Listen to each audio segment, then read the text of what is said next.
La misma comisión de productividad convocada por la presidenta de la República, Michelle Bachelet, liderada por Joseph Ramos, un economista de centro izquierda, muy respetable, llegó a esta conclusión. Estas son copias de las conclusiones del informe. Yo lo hice copy-paste. Primero, en Chile hay un milagro económico, innegable. Lo dice la comisión de la presidenta Bachelet, que es algo por lo demás sabido, que lo reconocen premios Nobel de Economía y todo. O sea, eso es una cuestión que no debería ser discutible, pero como hoy día todo se discute, bueno. Aquí tienen más o menos el mismo gráfico que les mostré, ¿verdad? O sea, hay un milagro económico. ¿Y por qué se produce el milagro económico chileno? Acá tienen el tema de televisiones a color, ¿verdad? En 1982, 27% de la población tenía. Ahora es el 97%, esto es 2014, ahora acá debe ser 100, no sé, pero el 97% debe andar por ahí. El milagro benefició a la gran mayoría. O sea, es verdad que unos pocos se beneficiaron del modelo neoliberal.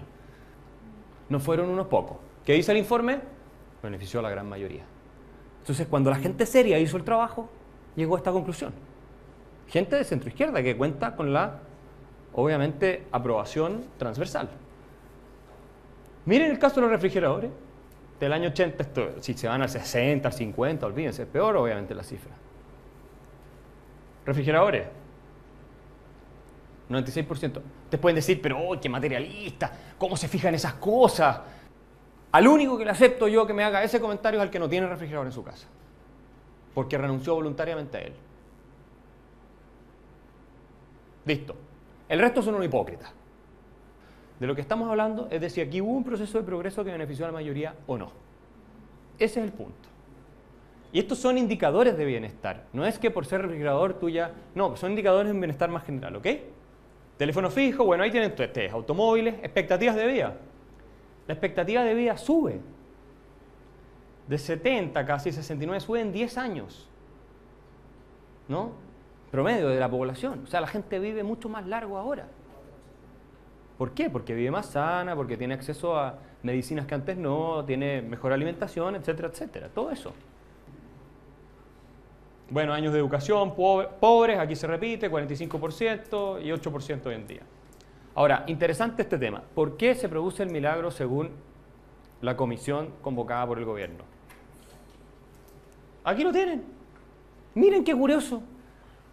La misma comisión que el gobierno convocó dice reformas liberalizadoras. Hoy parece que la libertad económica sí funciona, beneficia a la gran mayoría. Lo está diciendo el informe del gobierno, no lo estoy diciendo yo. Privatizaciones. ¡Uy! Apertura comercial y financiera, equilibrios macroeconómicos, lo que estamos perdiendo ahora, equilibrio estructural, etc. Esto no es algo que solo haya hecho Chile. Todos los países avanzados del mundo hicieron lo mismo. Todos. ¿Ya?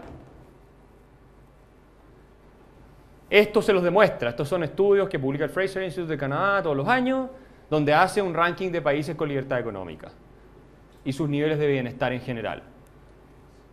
Bueno, esto es súper claro. Los países con más libertad económica crecen mucho más que los con menos, económicamente. Pero esto es importante, ya que nos preocupan los pobres.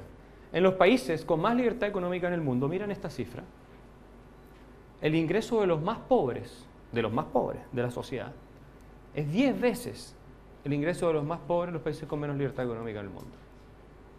10 veces, multiplica por 10. No es un 100% más, es un 1000% más.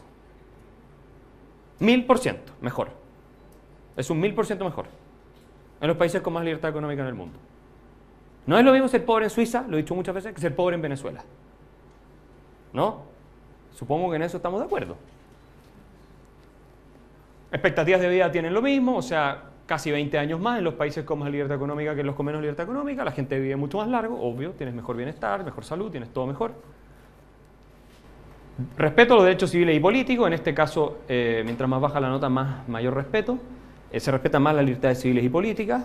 Evidente, tienes sociedad civil mucho más organizada, tienes más recursos para hacer respetar los derechos, es obvio. Hay una correlación. Esta es una realidad, esta es una realidad. O sea, a ver, ¿qué es lo que les quiero decir? sostener que el Chile de antes, donde el año 75, 70 si ustedes quieren, había 15.000 estudiantes universitarios. Eso era todo. Todo de la élite, pagado por los impuestos de todos los demás. Donde hace un par de décadas atrás el problema de la desnutrición infantil era generalizado. Donde un 15% de la gente terminaba el colegio. Sostener que ese país era mejor que el de ahora. Porque vean los datos, se van a dar cuenta. A mí me parece pura demagogia. No queremos decir que el país de ahora es perfecto, que todo está extraordinario, que no hay nada que ver. No.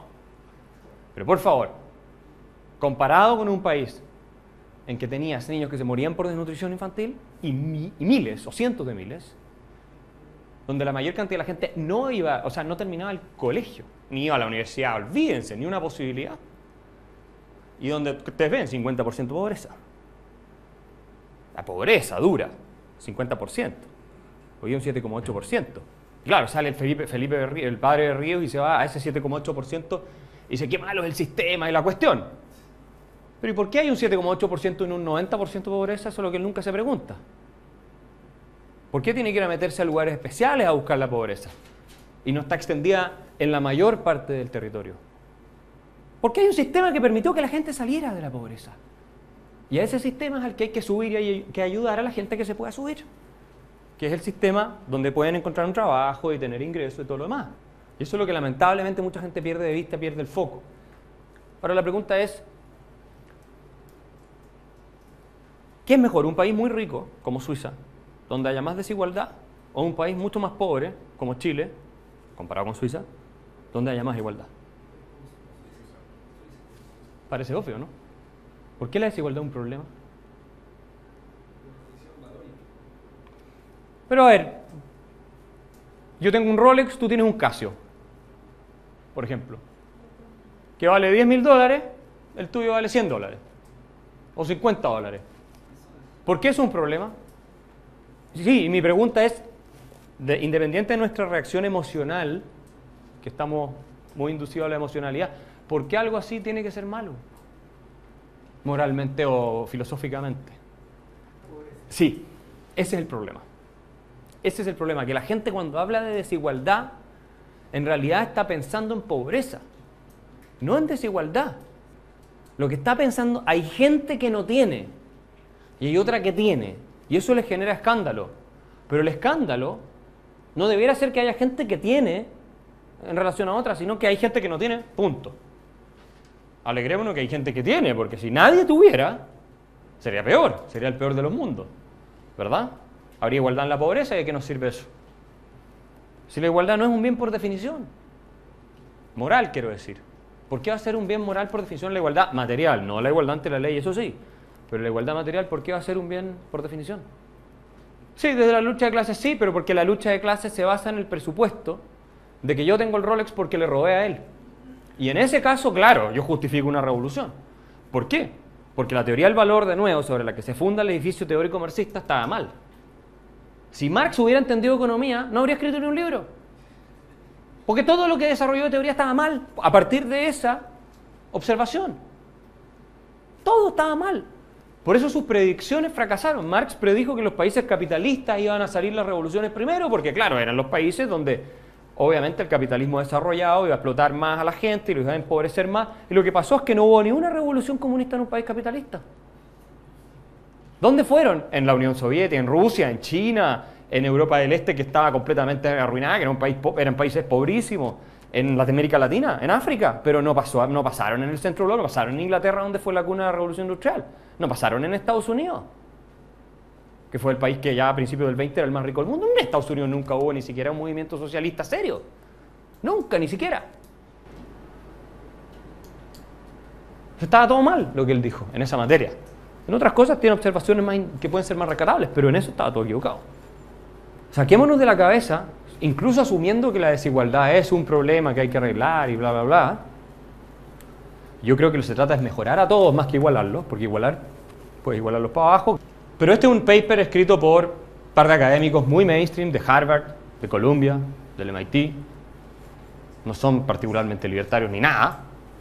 Y ellos llegan a una conclusión después de haber estudiado decenas de países. ¿Y qué es lo que dice? Que la evidencia dice que, ellos estudian regímenes democráticos, obviamente, no se disminuye la desigualdad necesariamente con más redistribución a partir del Estado. Es más, dicen, la evidencia sugiere que los mecanismos fiscales no disminuyen la desigualdad y pueden ser, de hecho, profundizadores de la desigualdad. O sea, que cuando usted le dicen a los políticos, hoy queremos más igualdad, suban los impuestos, redistribuyan y todo, la desigualdad puede aumentar. ¿Por qué? Porque evidentemente si tú sacas más impuestos puede afectar el crecimiento de la economía, la gente pierde su trabajo, la desigualdad aumenta porque hay menos ingresos para algunos, al mismo tiempo los políticos asignan los recursos estos a grupos de interés que se benefician a expensas del resto, entonces la desigualdad de nuevo vuelve a aumentar. Brasil tiene un tamaño del Estado casi el doble que Chile y es un país súper desigual, más desigual.